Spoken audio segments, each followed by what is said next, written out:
Mon cher Henri, tu dois te douter que je ne vais pas très bien. Toutes ces réunions dans toutes ces villes me brisent. Mais que veux-tu, je dois le faire, c'est mon destin. Ma tournée de conférence en Algérie prévue au printemps a été reportée. Une vilaine bronchite m'ayant cloué au lit. Finalement, j'irai au début d'octobre prochain. Bien sûr, Ernest et Charlotte m'accompagneront. J'ai peur de ce que je vais découvrir. J'ai pu voir l'abomination de la colonisation en Nouvelle-Calédonie. L'Algérie ne doit pas faire exception à la règle. Mais l'important n'est-il pas de témoigner? Peut-être là-bas fera-t-il moins chaud qu'ici. Ah, mon petit appartement est une véritable fournaise et mes pauvres poumons souffrent.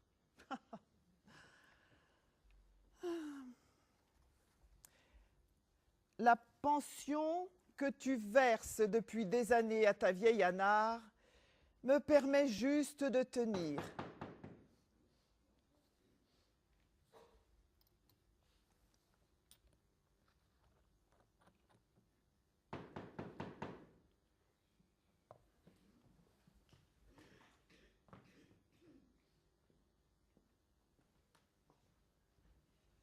Bonjour madame, je suis la doctoresse Pelletier, je Ah, entrez, mademoiselle Pelletier, je vous attendais. Vous excuserez ma méfiance, c'est une vieille habitude chez moi. Il faut montrer patte blanche pour entrer. Même si je suis devenue une vieille femme inoffensive, les Roussins sont toujours après moi. Je ne vous dérange pas, j'espère. Oh, pas du tout, bien au contraire. On ne peut pas dire que les visites soient nombreuses. À part quelques rares camarades qui peuvent encore monter les étages. Ah oui, il faut reconnaître que la chaleur retient beaucoup de monde à l'abri. C'est vrai, nous avons un début d'été calamiteux. J'ai lu dans la presse que de violents orages, en juin, avaient emporté des maisons dans la Sarthe, je crois. Et cette violente tempête, samedi dernier, qui a balayé tout le nord de la France. Ah, je pense à ces malheureux qui n'ont plus de toit. Comment vont-ils faire? Oh, je ne suis rentrée de Londres que depuis quelques mois. Je n'ai pas tout à fait fini de déballer toutes mes affaires. Ah. Oh, et puis l'ordre et moi. Mais c'est curieux. Un journal récemment disait petite. En fait, vous êtes grande. J'ai l'habitude des articles approximatifs sur ma personne. Pour ne pas dire tendancieux. Oui, vous le voyez. Je suis plutôt grande. Mais asseyez-vous, je vous... Ah, merci d'avoir répondu à mon courrier et de m'avoir donné rendez-vous si vite. Mais vous étiez en plein travail d'écriture. Je relisais une lettre destinée à mon ami Henri Rochefort, qui prend soin de moi. Financièrement. Et qui vous a dédié un poème à ma voisine de tribord arrière. Oh, vous connaissez bien vos classiques. Oui, vieux souvenir de notre voyage sur la Virginie. 4 mois de traversée. Oh, on a le temps de méditer et d'écrire. Vous avez dû avoir le mal du pays. Non, j'ai eu le mal des morts que j'avais laissés à Paris. Mais si je me souviens bien, Rochefort a été l'un des rares communards à s'être évadé de déportation. Oui, il s'est sauvé en bateau avec quelques camarades et il s'en est sorti. Mais un véritable exploit! Là-bas, quand on mourait, c'était soit la fosse commune, soit les flots. Il a eu de la chance. Oui, beaucoup de chance. Une fois arrivé en Australie, il a tout mis en œuvre pour faire connaître la situation des déportés. Ce qui a conduit à votre amnistie et votre retour. Depuis, il a toujours été très bon pour moi. Même si nous ne sommes pas toujours d'accord sur l'utilisation de la violence dans le combat politique. Mais je lui suis très reconnaissant de veiller sur ma personne. Si vous saviez, mademoiselle Pelletier, si vous saviez, votre lettre ne pouvait me faire plus plaisir. Ne me remerciez pas et commençons par le commencement. Vous avez raison. Voulez-vous boire quelque chose? Oh non, mais un verre d'eau fera parfaitement l'affaire. Continuez pendant que je vous sers. Comme je vous l'ai écrit, Je suis entrée en franc-maçonnerie grâce au docteur Legram, médecin-chef des asiles d'aliénés de la Seine, et qui est aussi mon patron à l'asile de Villefrare. Merci. La franc Il m'a encouragé à entrer dans la loge et c'est lui qui m'a initiée fin mai. La franc-maçonnerie? J'ignorais que les femmes pouvaient en faire partie. Mais il existe désormais des loges mixtes. Mais cela, je l'ignorais, sinon j'y serais depuis longtemps. C'est vous qui me l'avez appris dans votre lettre. Certaines loges ont quand même fini par accepter le sexe indigne. Le tollé que ça a fait dans les convents. Il y a eu scission, fusion, réorganisation. Ah, difficile de nier la résistance. La franc-maçonnerie, comme toutes les institutions, elle reflète la société. Et les femmes doivent être avant tout des épouses et des mères, enfin. Vous connaissez la rengaine. La société ne veut pas donner la place qui revient de droit aux femmes. Mais les francs-maçons non plus. Mais on y est arrivé. Pas partout, mais on grignote, on grignote. Combien de temps encore la femme sera-t-elle considérée comme un être inférieur? Il est grand temps qu'elle intègre toutes les classes de la société. Vous-même, mademoiselle Pelletier, êtes un modèle. Vous êtes exemplaire dans votre parcours. J'ai lu toutes vos péripéties dans la presse, vous savez. Et quelle péripétie! D'abord, on me refuse l'inscription au concours de l'internat des asiles d'aliénés de la Seine au motif que je ne peux pas exercer mes droits politiques. Et pour cause, je suis une femme donc. Je ne peux pas voter. Ah, le vieil ordre des choses est difficile à changer. Ça en est suivi une campagne de presse. Oh, vous avez été très soutenue par la Fronde. Un très bon journal féministe. C'était d'abord un quotidien, puis, pour des raisons que j'imagine financières, c'est devenu un mensuel. Vous êtes parfaitement renseigné. Oh, excusez-moi, je vous ai interrompu. Et pour finir, le gouvernement du bloc des gauches. Qui l'eût cru? Une véritable tanière de mâle m'accorde une dérogation pour le concours de 1903. Résultat, vous êtes reçu 6e sur 11 lauréats. Félicitations, vous êtes la première femme interne des asiles de la Sienne.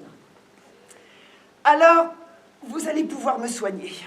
Vous soignez? Oui, regardez-moi, ne suis-je pas un cas pour vous? Allons, vous ne le saviez pas. Par définition, une femme est un cas pathologique quand elle a du courage. Elle est aussi un cas pathologique quand elle assimile facilement certaines connaissances. Et c'est aussi un cas pathologique quand elle s'habille en homme. Voyez par vous-même, pas de doute. Nous étions faites pour nous rencontrer. Nous voilà donc sœurs, avant même l'initiation, puisque c'est bien de cela qu'il s'agit, n'est-ce pas? En attendant, belle brèche de votre part, dans ce mur de bêtises humaines. Mais vous l'avez déjà pas mal entaillé, ce mur. J'ai lu vos mémoires, madame. Vous êtes une femme exceptionnelle. Absolument exceptionnelle. Vous savez bien que tout le monde n'est pas de cet avis. Combien de fois m'a-t-on traité de toquée, tantôt d'illuminée? Mais comme toute femme qui veut faire bouger les choses, c'est tout à fait normal. Ah, on ne nous facilite pas la vie, c'est vrai. Madame, comme je vous l'écris, je suis venue vous parler de la franc-maçonnerie. Excusez-moi, j'étais partie loin d'ici. Comme il est long le chemin pour tirer l'humanité de l'océan de sang et de boue où des milliers d'individus servent de pâture à quelques requins. Oh, excusez-moi, je vous écoute. Comme vous, je poursuis le même idéal de progrès et de justice. Et croyez-moi, la franc-maçonnerie peut faire avancer les lignes. Elle porte haut les valeurs humaines et intellectuelles. Elle agit également en faveur des plus démunis. Vous qui avez milité toute votre vie pour faire tomber les préjugés de toutes sortes, vous devriez être sensible à ces arguments. Déjà toute petite, j'avais le sentiment très fort de l'injustice. J'ai toujours eu de la pitié pour tous ceux qui souffrent. Les hommes comme les bêtes d'ailleurs, je ne fais pas de distinction. Et tel que vous me voyez, à 74 ans, je n'ai pas changé. Cette fidélité vous honore. Assez raisonné, Il faut m'en dire plus maintenant, mademoiselle Pelletier. Au doctoresse Pelletier, s'il vous plaît. Ne me faites plus attendre. Eh bien voilà. Depuis le 27 mai dernier, j'appartiens à la Grande Loge symbolique écossaise mixte qui est d'orientation libertaire. D'orientation libertaire, dites-vous. Voilà qui me plaît. J'ai eu des discussions avec d'autres maçons de cette obédience.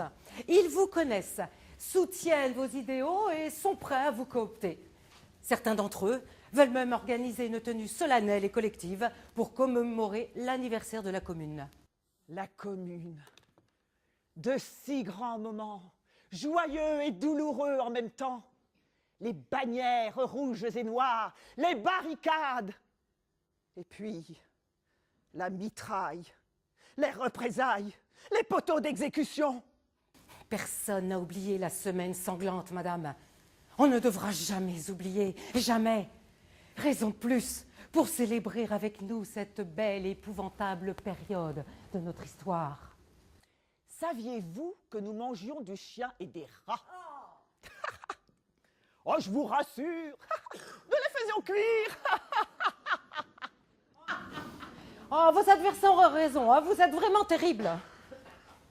Alors, vous voulez bien être des nôtres? Je le souhaite depuis que j'ai vu les francs-maçons accrocher leurs bannières sur le rempart pendant la Commune. Mais regardez-moi, regardez mon appartement. Vous avez vu où j'en suis? Je suis vieille, pauvre, malade. Ah, qui vous dit que les francs-maçons voudront de moi? Écoutez, vous permettez que je vous appelle par votre prénom? Bien entendu. Madeleine. Je vous l'ai dit, Louise, on vous attend. Je veux être la femme qui a initié Louise Michel à la franc-maçonnerie. Vous ne pouvez pas me refuser cela. Je vous ferai de la peine. Mais vous m'avez déjà fait de la peine. Comment cela? Vos mémoires, Louise. Vos mémoires. Elles m'ont touchée au-delà de ce que vous ne pouvez imaginer. Moi, la dure à cuire. Moi, qui ai fait plier le Parlement. J'ai pleuré, vous m'entendez? J'ai pleuré. Oh, mais ne le dites à personne, hein.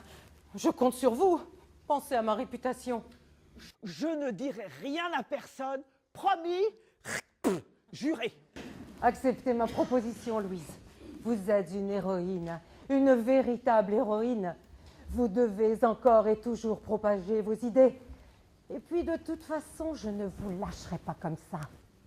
En tant qu'ancienne institutrice, je connais le devoir de transmission. Mais ce qui est absolument insensé, c'est que personne n'ait pensé à vous plus tôt. Mais c'est un véritable scandale. Mais parce qu'on m'a oubliée, Madeleine. Ou tout bonnement parce qu'on me croit morte. Oui, je crois que c'est plutôt ça.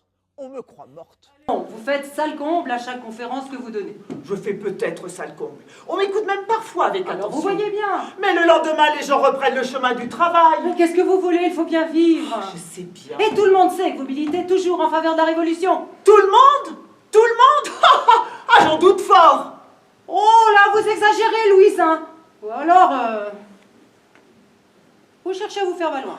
Ah non, ce n'est vraiment pas dans mon caractère. C'est la vérité, voilà tout. Mais l'anarchie a plus d'adeptes que vous ne le pensez, Louise. Un jour viendra où l'autorité n'existera plus, où plus aucun humain ne sera asservi par qui que ce soit. Mais j'y crois. Nos combats se ressemblent, même si une génération nous sépare. Mais alors, que dois-je faire? Mais c'est tout simple. Rejoignez-nous. Nous avons besoin de femmes comme vous, de femmes d'avant-garde, pour accélérer leur émancipation. Notre émancipation! Mais que dois-je faire? Dans un premier temps, il suffira de vous présenter pour prononcer un discours de réception dans un atelier. Et qu'est-ce qu'un atelier? Oh, écoutez, c'est une loge, mais je vous fais grâce de l'organisation. Oh non, non, non, non. Bon alors, en gros, hein, il y a un secrétaire général, une commission permanente, des commissions permanentes et d'autres ponctuelles, une assemblée de députés et plusieurs loges dans la même obédience. Ben, ça m'a l'air bien compliqué. Vous inquiétez pas, je vous expliquerai tout ça, ce sont des détails. Alors, acceptez-vous de faire un bout de chemin avec nous?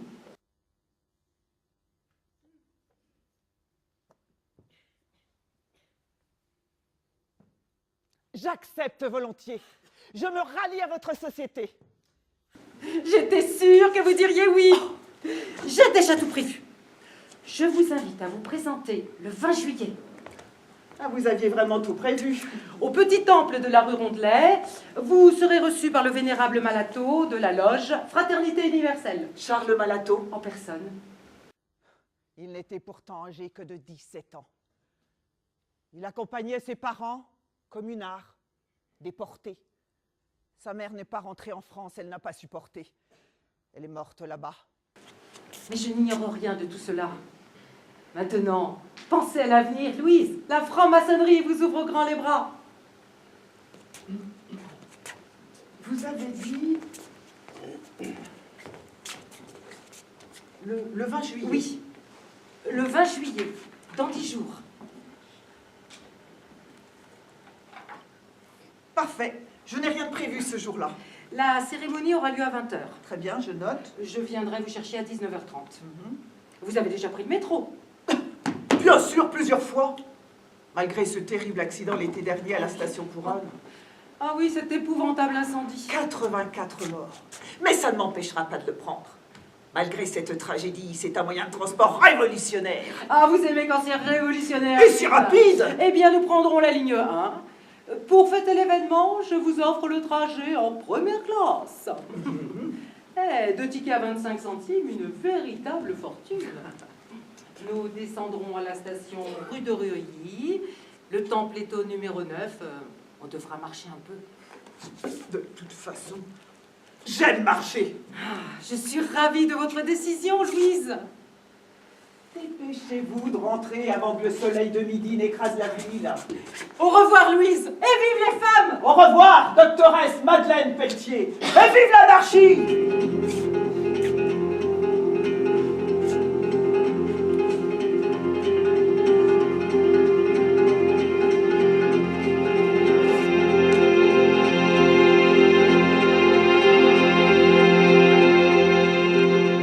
Ma chère Louise, de mon appartement de la rue Saint-Jacques, j'ai remarqué une ville déserte durant tout l'après-midi. Est-ce parce que les Parisiens se sont précipités au vélodrome du Parc des Princes pour assister à l'arrivée du Tour de France? Vous aimez le sport? Moi, je le déteste. Il y a eu un tel vent que de véritables tourbillons de poussière se soulevaient. J'ai préféré être prudente, je vous écris et j'ai bien fait, parce que dehors, un orage est en train d'éclater en ce moment. Et quelques lignes pour vous dire que mercredi, vous avez fait très bonne impression, très bonne impression même. Les frères et sœurs ont été très honorés que vous acceptiez de les rejoindre. Malato était très ému, on en reparlera. Depuis, j'ai appris qu'un convent va se tenir du 11 au 18 septembre prochain. Il appelle les frères et sœurs à ouvrir les loges aux femmes. Profitons-en. Peut-être qu'un avenir radieux s'ouvre, enfin. Je l'espère. Vous êtes sur la liste.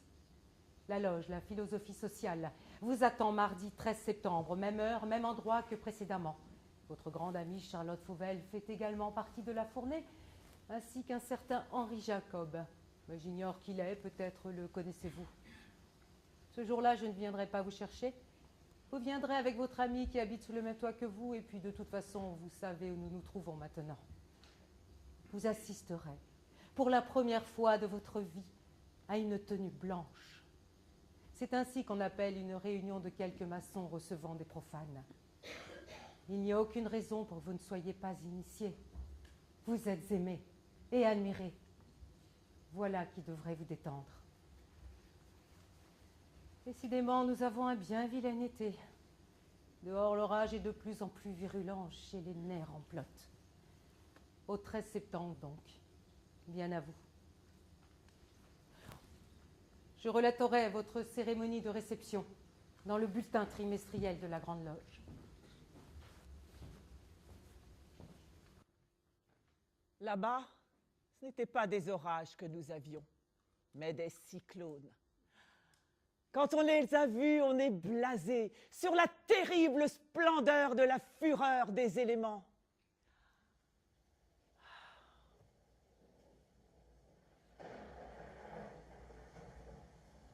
Ah, c'est la nuit qu'ils sont les plus beaux.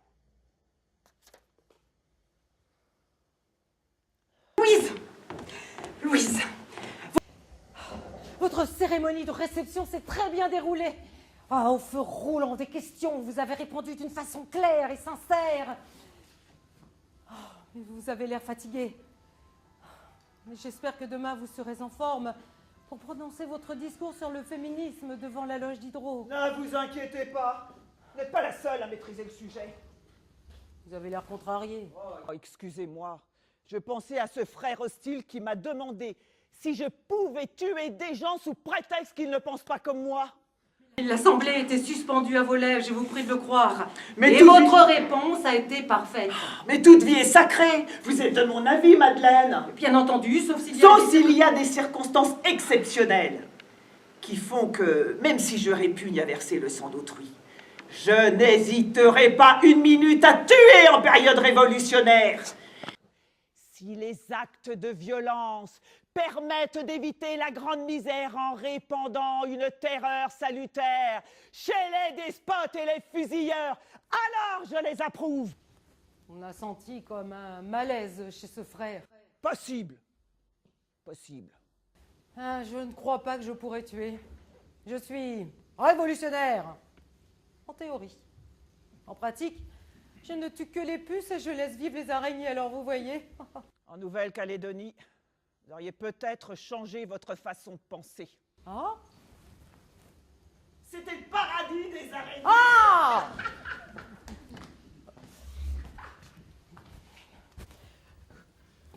Quoi qu'il en soit, quand votre cérémonie de réception est arrivée à sa fin, je n'ai reçu que des louanges à votre sujet.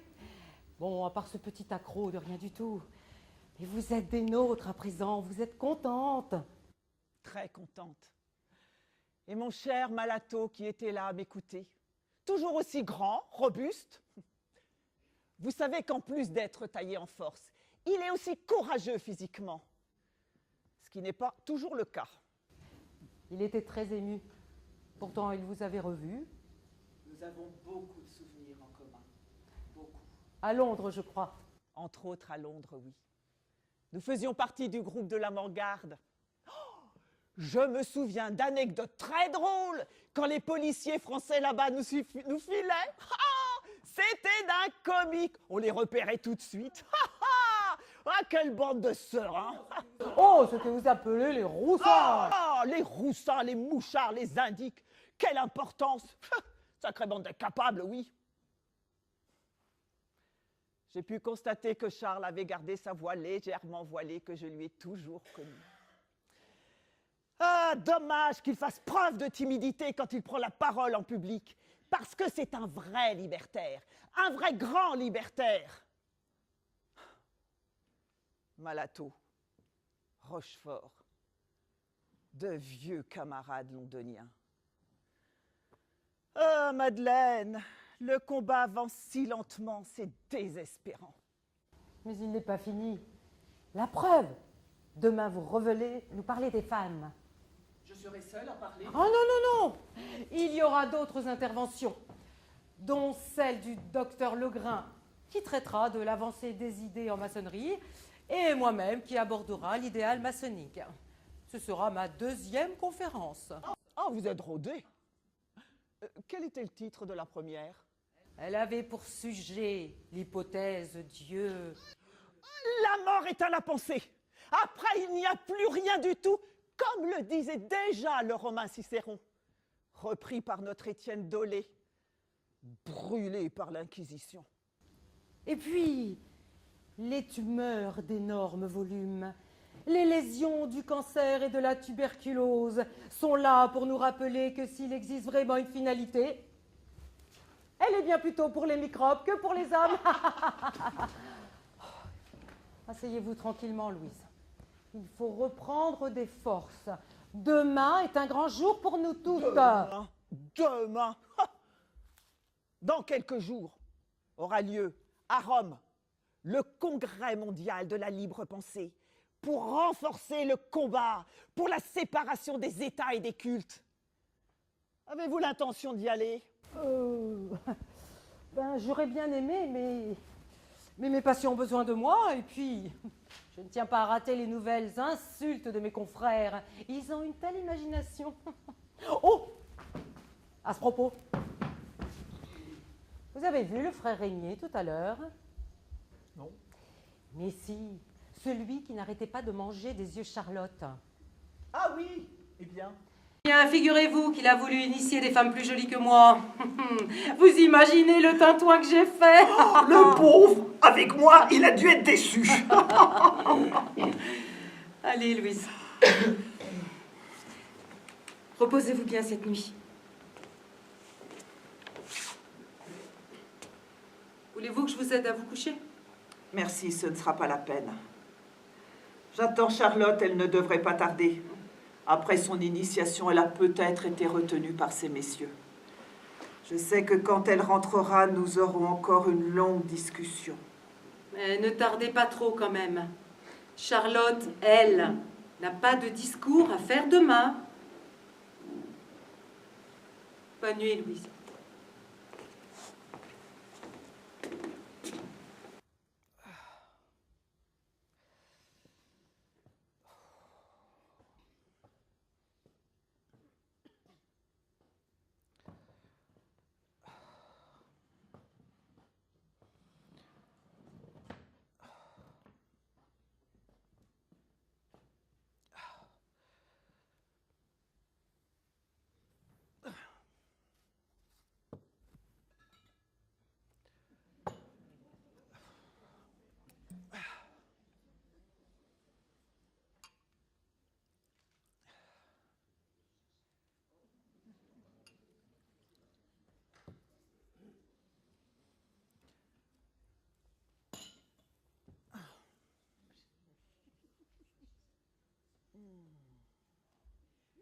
Louise, votre discours sur le féminisme a frappé les esprits. Oh, vous avez été remarquable. Il devrait en faire réfléchir plus d'un. Ça a été un grand moment pour moi, je le reconnais. Pour l'Assemblée aussi, je l'espère. Mais nos idées doivent avancer, c'est tout ce qui compte. J'ai beaucoup aimé votre expression. Le vieux monde craque de toutes parts. C'est vrai, nous sommes à une époque charnière. Un nouveau siècle vient de commencer, qui sera celui de la liberté et de la fraternité. Ah, la lumière commence enfin à se diffuser. J'ai réfléchi à votre intervention, Louise. Jusqu'à hier, je croyais qu'au cours de vos conférences, vous ne traitiez que de la prostitution et du vote des femmes, pour lequel vous êtes contre d'ailleurs. La prostitution est un fléau social. C'est un crime international de nos sociétés dites civilisées. 2. Je ne suis pas contre le vote des femmes. Elles peuvent, elles doivent voter comme les hommes. Bon, écoutez. Allez, calmez-vous, Louise. Oh, c'est pas possible. Allez. Asseyez-vous tranquillement. Un verre d'eau. Prenez plutôt la bouteille de vin là-bas. Oh. Bon, bah, j'en profite pour m'en servir un aussi. Allez.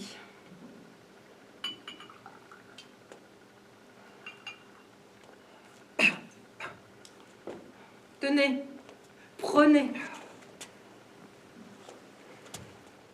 Merci. Oh, on pourrait trinquer à votre initiation. Parfaitement d'accord. Buvons, buvons, buvons. Ce vin est très bon. Il vient de Moselle. C'est Charlotte qui me l'a apporté. Elle aime bien boire.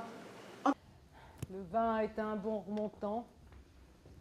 Quand on vit seul et qu'on a des soucis de tous côtés. Oh, j'en bois de temps en temps. Il m'aide à supporter les élancements dans ma pauvre tête. Vous avez des maux de tête? Des douleurs très aiguës. Voulez-vous que je vous examine?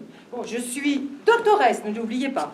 Doctoresse des fous, peut-être. Mais je sais encore où se trouve la tête. Oh, merci bien, mais ça ne servirait à rien.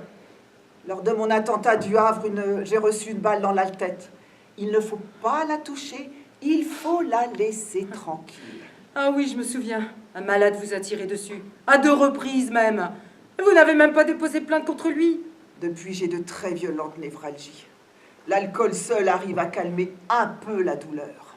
Eh bien, vous voyez, Louise, je n'ai rien dans la tête. Enfin, je veux dire, je n'ai pas de balle dans la tête. Mais je bois. Je bois. Je le reconnais. J'ai un problème avec l'alcool. Je n'arrive plus à m'en passer. Il est devenu mon maître. Je m'en étais pas aperçu. Moi, je ne veux pas que cela se sache. J'essaie de me retenir, du moins en public. Pourtant, qu'avons-nous dit, Madeleine? Ni Dieu, ni maître. Souvenez-vous, ni Dieu, ni maître. Nous en étions au vote des femmes. Oui, pour lequel vous êtes contre d'ailleurs. Écoutez-moi plutôt. Je suis contre le vote tout court. Voilà l'affaire. Parce que je suis pour l'anarchie, qui n'est pas, comme on le croit trop souvent, synonyme de discorde. Je n'ignore rien de tout cela. Vous oubliez que moi aussi, je suis une militante libertaire et... Mais synonyme de concorde universelle, où chacun exercera l'autorité qui est incompatible avec un pouvoir quelconque. Dominer, c'est être tyran. Être dominé, c'est être lâche. Mais tout à fait d'accord avec vous. Quiconque mérite vraiment la liberté n'attend pas qu'on la lui donne, il la prend. Sont-nous des gouvernements qui sont bêtes, comme tous les gouvernements? Tout pouvoir s'appuie sur la misère qui est cause de tout. Elle abétit les hommes. Buvez un peu. Asseyez-vous tranquillement. Pendant que vous reprenez vos esprits, je vais ouvrir la fenêtre. Mais j'ai tous mes esprits et l'air chaud entre. On est étouffant. On ne sait plus quoi faire pour se refroidir. Voulez-vous un mouchoir imbibé d'un peu d'eau? Non, ce ne sera pas la peine. Cette chaleur me rappelle le climat en Nouvelle-Calédonie.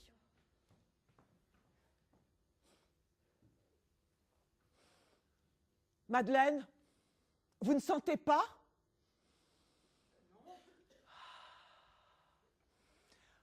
Mais oui, on dirait comme une odeur de niaouli. Non, je ne sens rien. Du niaouli, dites-vous? Ah, c'était mon arbre préféré là-bas. Un très grand arbre avec un curieux tronc blanc.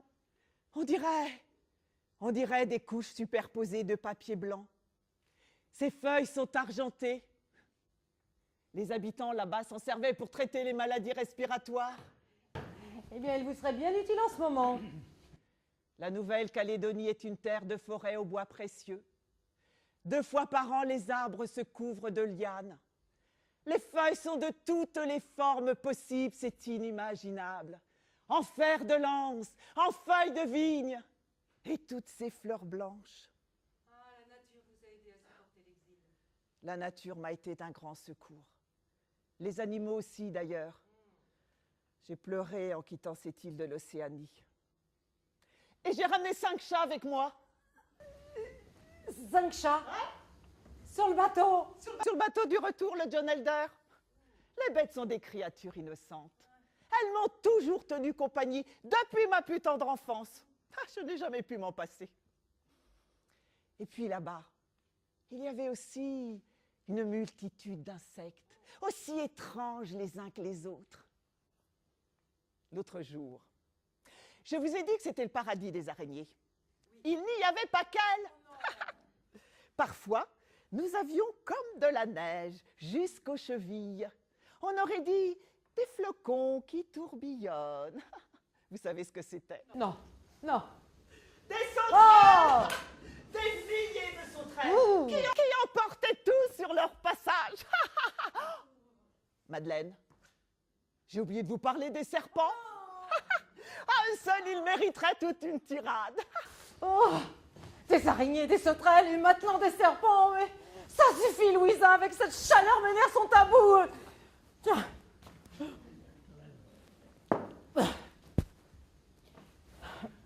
Bon. Revenons-en à notre conversation. Vous parliez du pouvoir. Qu'est-ce que je disais? Ah oui! L'anarchie. L'anarchie est pour l'autorité de tous, les richesses partagées. Comment peut-on voir de sang-froid le prolétaire souffrir de la faim pendant que d'autres se gorgent? On ne doit pas laisser les cochons s'engraisser. Que voulez-vous? L'injustice m'est odieuse. Mais les femmes aussi doivent avoir droit à la parole. Mais bien entendu.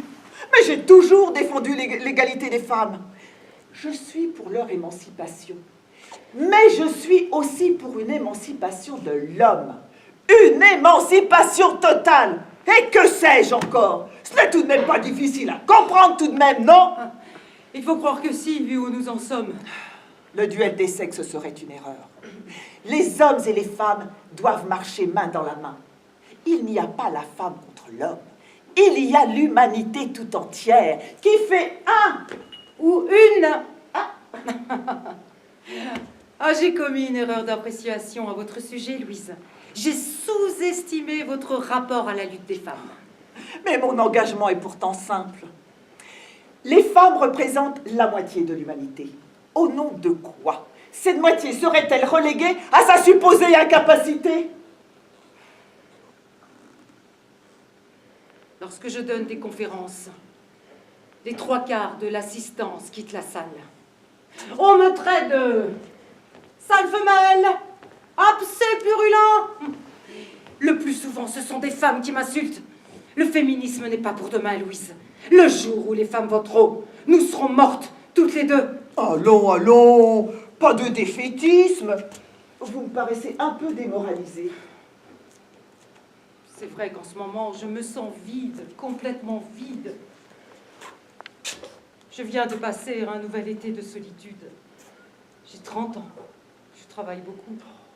Trop peut-être. Vous êtes surmenée, voilà tout. La révolution fatigue, vous savez. Regardez l'état dans lequel elle m'a mise.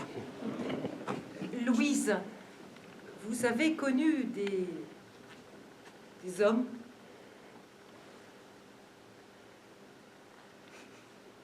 Il y a longtemps. Longtemps.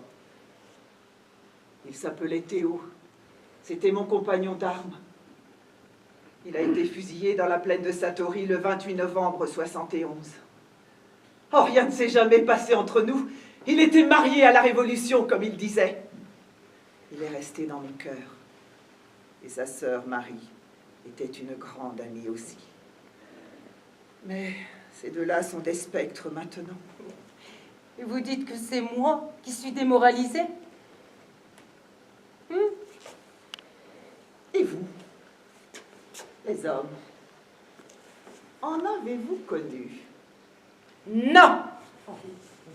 Aucun! Ils préfèrent les caractères doux et charmants. Avec moi, ils sont servis. Vous préférez la liberté au mariage, comme moi. À l'heure actuelle, les femmes n'ont pas trop le choix. Oh, il n'y a rien entre l'esclavage et la virginité. Mais je n'ai rien contre les hommes. Je ne fustige pas la virginité. Je dis simplement... Que vous ne voulez pas vivre dans la servitude. Exactement. Comme je vous comprends.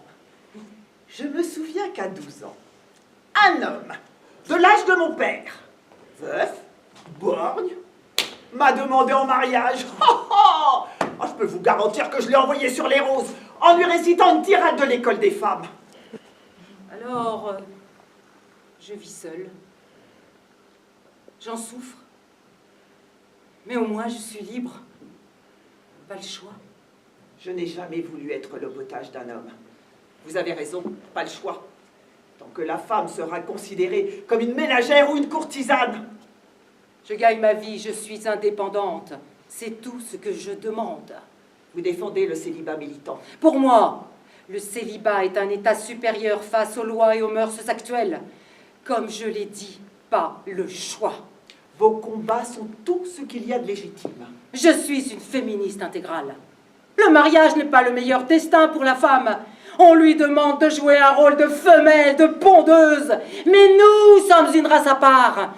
Pour nous, le plaisir est une faute et la maternité le châtiment. Je me suis toujours insurgée contre cet état de fait. La femme n'est pas destinée par nature à la procréation et au travail familial. Mais on lui apprend toutes les ruses de la coquetterie.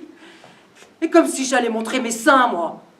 Je montrerai les miens le jour où les hommes porteront un pantalon spécial découvrant leur... Vous voyez ce que je veux dire? Oh, parfaitement d'accord. Égalité dans tous les domaines. À tel point que je suis favorable pour le service militaire des femmes, alors vous Et voyez. pourquoi pas? Pendant la Commune, les femmes ont porté les armes. Elles étaient en première ligne pour défendre de la liberté. Sur la barricade de la rue Blanche, on les appelait les pétroleuses. Louise et les pétroleuses.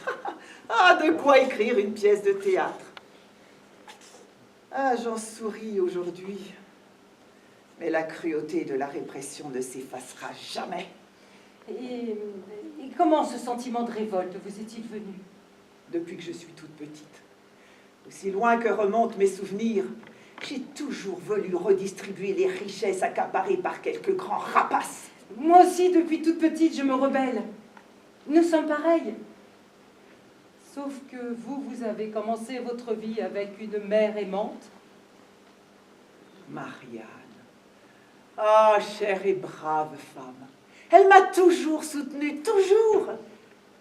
Pourtant, je lui en ai causé des tracas. La mienne de mère a été dure avec moi. Pas d'affection à la maison.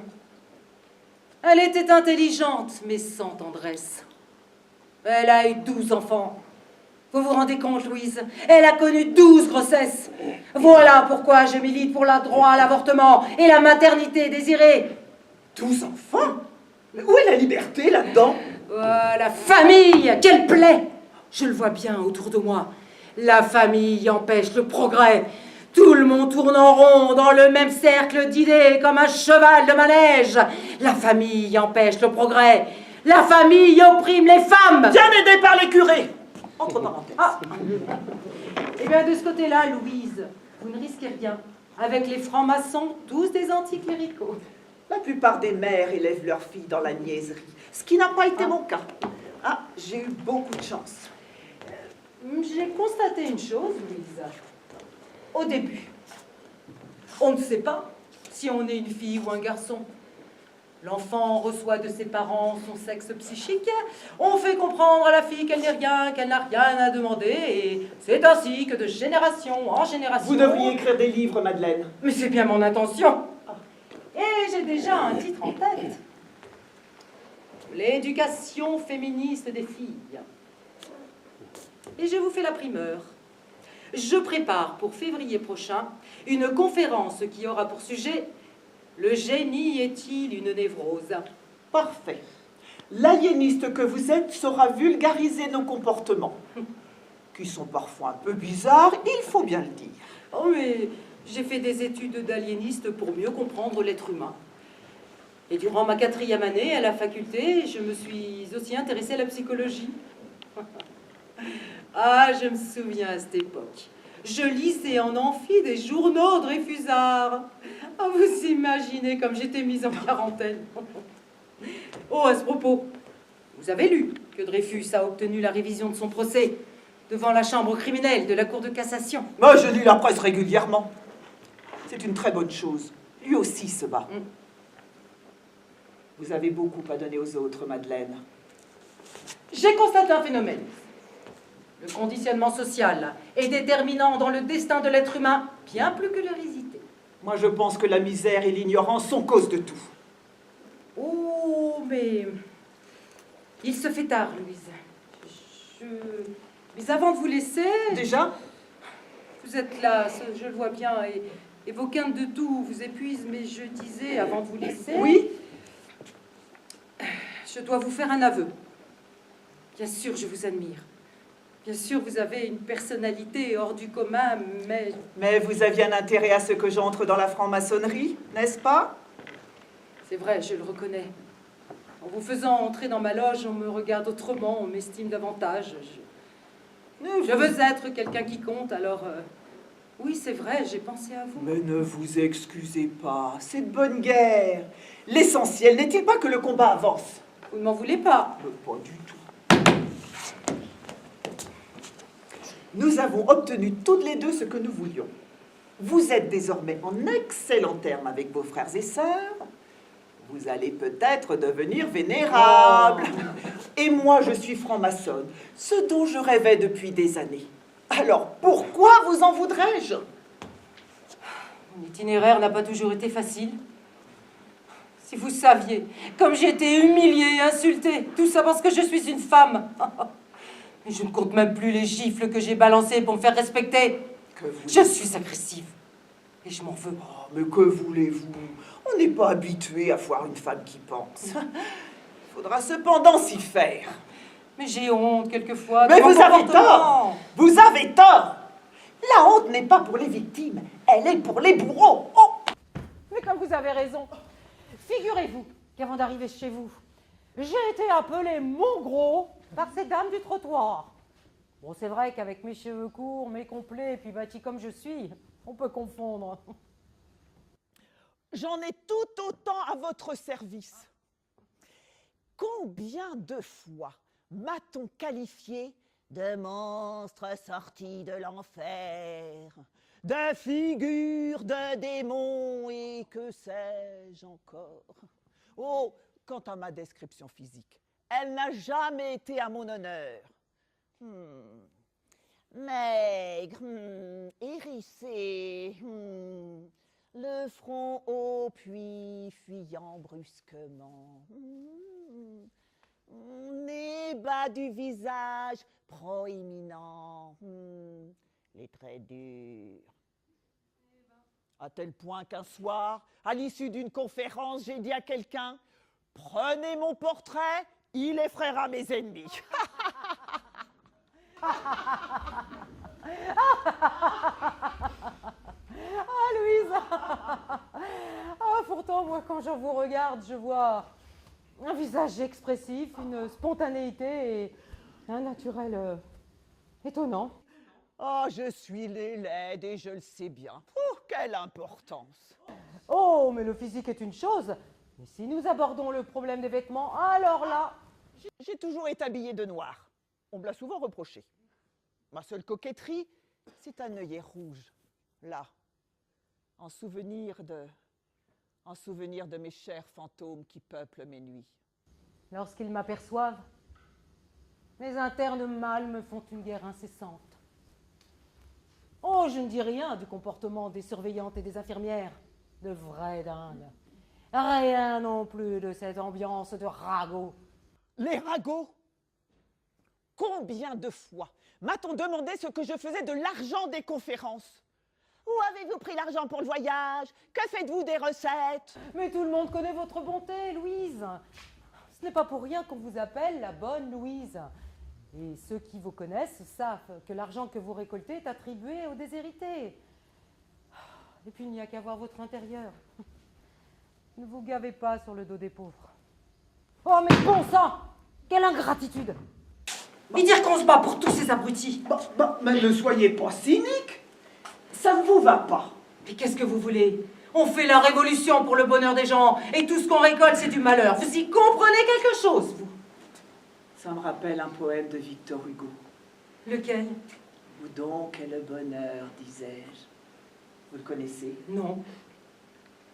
Où donc est le bonheur, disais-je, infortuné? Le bonheur, ô mon Dieu, vous me l'avez donné.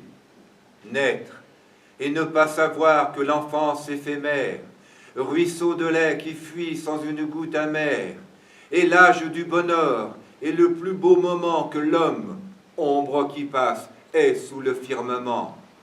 Hélas, naître pour vivre en désirant la mort, grandir en regrettant l'enfance où le cœur dort, vieillir en regrettant la jeunesse ravie, mourir en regrettant la vieillesse et la vie. C'est très beau. J'admire Victor Hugo depuis ma plus tendre enfance. Dès l'âge de 20 ans, nous correspondions déjà. Je lui parlais de ma grand-mère, gravement malade, Je lui disais, si je ne vous écrivais pas, je ne pourrais supporter la vie. Je lui adressais quelques courtes lettres, des poèmes. Toujours, il a pris la peine de me répondre. Mais j'avais 15 ans quand il est mort. Oh, je me souviens de cette foule le jour de son enterrement dans Paris. Des centaines de milliers de personnes ont suivi son cercueil. Des millions? Une foule, en bourgeron, en casquette, en pantalon de travail. C'était là, le vrai peuple de Paris, venu décerner son ultime hommage au grand poète. Les larmes me montent aux yeux, même si depuis 20 ans ont passé.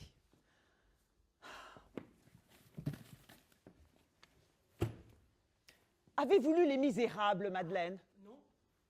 Il faut le lire. Toute l'humanité contenue dans cet ouvrage. Dans 100 ans, on se demandera comment des êtres humains ont pu vivre de façon aussi indigente.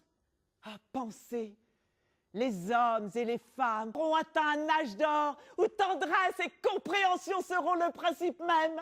Vous l'avez rencontré? Oui, une fois à Paris, mais ce n'est pas un très bon souvenir. Il s'est montré... Entreprenant. Oh, mais je l'ai vite arrêté dans son élan. N'empêche, c'est un génie.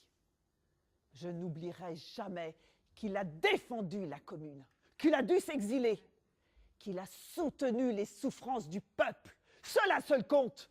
Oh, vous êtes trop modeste, Louise. Vous oubliez de dire qu'il a écrit un poème en votre honneur le lendemain de votre procès, après la Commune. Viro Major. Plus grande qu'un homme. Ayant vu le massacre immense, le combat, le peuple sur sa croix, Paris sur son grabat, la pitié formidable était dans tes paroles. Tu faisais ce que font les grandes âmes folles et, las de lutter, de rêver, de souffrir. Tu disais, j'ai tué parce que tu voulais mourir. Tu mentais contre toi, terrible et surhumaine. Et c'est lui aussi qui nomma l'année 1871, l'année terrible. Et elle le fut terrible cette année. J'espère, Madeleine, que vous ne connaîtrez jamais la guerre. L'horreur y est à son paroxysme. Mais quand même, vous avez été heureuse, au moins une fois dans votre vie. Ah, le bonheur! N'est-il pas un rameau si fragile qu'on le brise toujours en s'y reposant? Je comprends pourquoi Victor Hugo a toujours répondu à vos billets.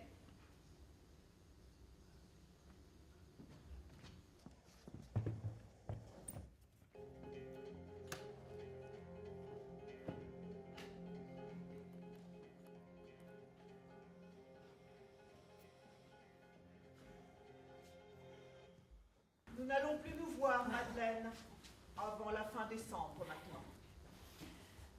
Vous ne devriez pas faire ce voyage en Algérie, Louise. Vous êtes bien trop exténuée, vos quintes de tout vous épuisent. Je ne suis pas dans une forme éblouissante, mais j'ai le cuir dur et je ne pars pas seule. Je serai accompagnée de Charlotte. Sa jeunesse me donnera de la vigueur. Mais je ne suis pas rassurée, mais pas rassurée du tout. Mais elle s'occupera bien de moi. Et puis il y aura aussi Ernest Gillot, mon inlassable camarade de conférence. Vous voyez, vous n'avez pas à vous inquiéter, tout se passera bien. Et vous avez pensé au climat suffocant, au transport hasardeux. Avais-tu que tout cela, j'ai l'habitude. Mais pensez au moins à vous une fois dans votre vie. Non! J'ai fait une promesse il y a longtemps, et je la tiendrai. Et je peux savoir laquelle? Je vais vous raconter une histoire. Pendant le début de la Commune, de l'autre côté de la Méditerranée, avait lieu une immense rébellion. En mars 71? En mars 71. Pendant que Thiers envoyait la troupe pour mater le peuple parisien, une insurrection avait lieu en même temps en Algérie. C'est troublant, non? La Troisième République a plutôt été discrète sur le sujet. Je vois mal comment on pourrait se vanter de telles actions. Plus de 250 villages se sont soulevés, soit plus d'un tiers de la population totale d'Algérie. Évidemment, la répression ne s'est pas fait attendre. Avec des morts. Des dizaines de milliers de morts, des villages détruits, Des centaines de milliers d'hectares confisqués et redistribués à des nouveaux colons qui arrivaient d'Alsace-Lorraine. On est loin de la grandeur de l'empire colonial. Et ceux qui furent pris vivants furent déportés à Cayenne et en Nouvelle-Calédonie. À Nouméa, ceux-là, on les appelait les Arabes du Pacifique. Je leur ai promis que je les reverrais un jour. Je comprends pourquoi vous tenez tant à ce voyage. Et connaissez-vous, Madeleine, l'infamie suprême qu'on leur a fait subir? Les communards ont été amnistiés en 80. Les Arabes du Pacifique en 95. Ah, les gentils sauvages ont eu le droit à 15 années supplémentaires d'exil. Et après, on se gargarise d'être la patrie des droits de l'homme. Ah, de la foutaise, oui. Oh, mais vous ferez bien attention, Louise, hein, sinon, vous pourrez plus militer. Ah, mais c'est pas gentil ce que vous dites là. Je veux absolument voir ce qui se passe sur place et je veux témoigner. J'ai vu la colonisation à Nouméa. Pourquoi serait-ce différent en Algérie? Mais vous ne croyez pas en l'œuvre de civilisation? Ah, je ne vous croyais pas si naïve. Bah, ce sont pourtant des peuples en enfance, ils doivent être civilisés, vous ne pensez pas? Si au lieu de soumettre les peuples enfants à coups de fusil, on envoyait dans les tribus des maîtres d'école. Ah oui, pourquoi pas?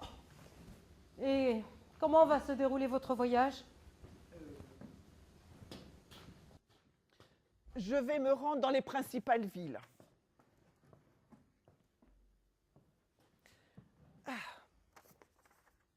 Alors. Alger, bien sûr, où je donnerai une conférence au théâtre de l'Athénée, Constantine et Mascara. Et vous revenez quand? Je reprends le bateau à Alger le 15 décembre, j'arrive à Marseille le 16 et de là, j'aurai encore quelques conférences à honorer dans le Midi. Non, mais vous plaisantez là, j'espère. Nous nous reverrons donc dans la dernière semaine de décembre. Nous pourrions passer le nouvel an ensemble. Qu'en pensez-vous? Oui, avec plaisir, Louise.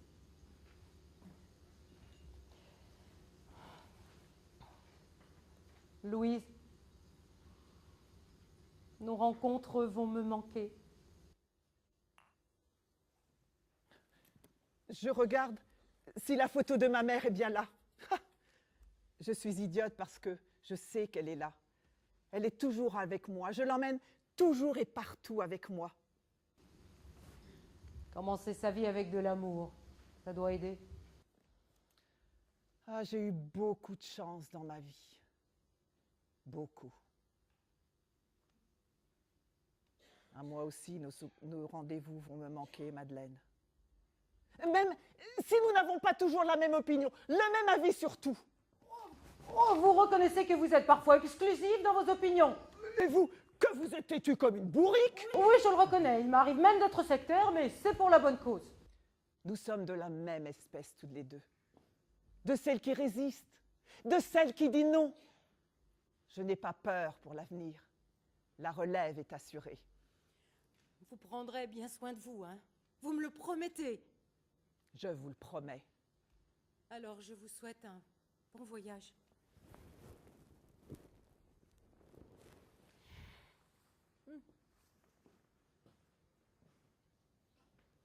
Madeleine?